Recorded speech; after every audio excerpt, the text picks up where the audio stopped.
शिवसेना शिंदे गटाचे खासदार रवींद्र वायकर यांना मोठा दिलासा मिळाला। कथित जोगेश्वरी भूखंड प्रकरणी मुंबई पोलिसांच्या आर्थिक गुन्हे शाखेने न्यायालयामध्ये सी समरी म्हणजेच तपास बंद करण्याचा क्लोजर रिपोर्ट दाखल केला। मुंबई मनपाकडून गैरसमजुतीतून आणि चुकीच्या माहितीच्या आधारे गुन्हा दाखल झाल्याची माहिती पोलिसांनी दिली। त्यामुळे रवींद्र वायकरांना मोठा दिलासा मिळाला, कारण कथित जोगेश्वरी भूखंड प्रकरणी मुंबई पोलिसांच्या आर्थिक गुन्हे शाखेने आता क्लोजर रिपोर्ट दाखल केला। मुंबई मनपाकडून गैरसमजुतीतून आणि चुकीच्या माहितीच्या आधारे गुन्हा दाखल झाल्याची माहिती पोलिसांनी दिली। त्यामुळे रवींद्र वायकर यांना हा मोठा दिलासा मिळाल्याचं पाहायला मिळते। दरम्यान या सगळ्या संदर्भात वायकरांवर काय आरोप करण्यात आले होते आणि आरोप ते क्लीन चिट पर्यंत नेमकं काय काय घडलं ते आपण पाहूया।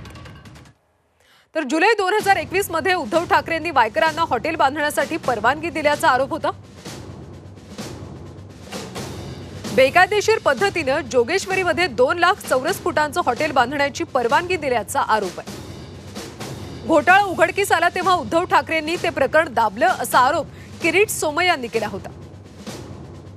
21 डिसेंबर 2021 रोजी रवींद्र वायकर यांची ईडी कार्यालयात पहिल्यांदा चौकशी झाली। 15 सप्टेंबर 2023 आझाद मैदान पोलीस स्टेशनमध्ये आर्थिक गुन्हे शाखेकडून गुन्हा दाखल करण्यात आला। तर वायकरांच्या पत्नीचं देखील नाव यामध्ये समोर आलं होतं आणि त्यांच्या पत्नीवर देखील गुन्हा दाखल झाला होता। 9 जानेवारी 2024 रोजी वायकर यांच्या घरावर ईडीने छापेमारी केली। 9 तास ईडीने ही छापेमारी केली होती। 10 मार्च 2024 रोजी वायकर यांनी शिवसेना शिंदे गटात प्रवेश केला।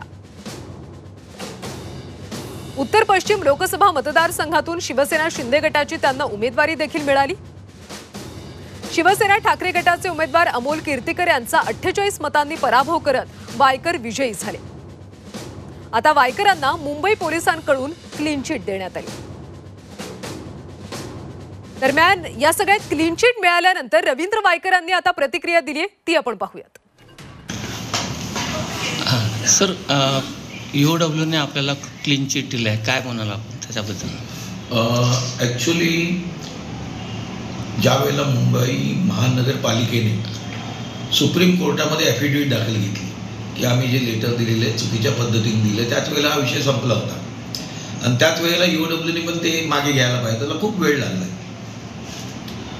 आणि नेहमी सत्याचा विजय असतो। त्यावेळेला देखील मी खरं बोलत होतो। 1888च्या कायद्याच्या अनुषंगाने जे मी काय केलं होतं ते योग्य होतं। त्याचा सत्याचा विजय व्हायला थोडा वेळ लागतो, पण विजय होतोच। म्हणून सत्यमेव जयते।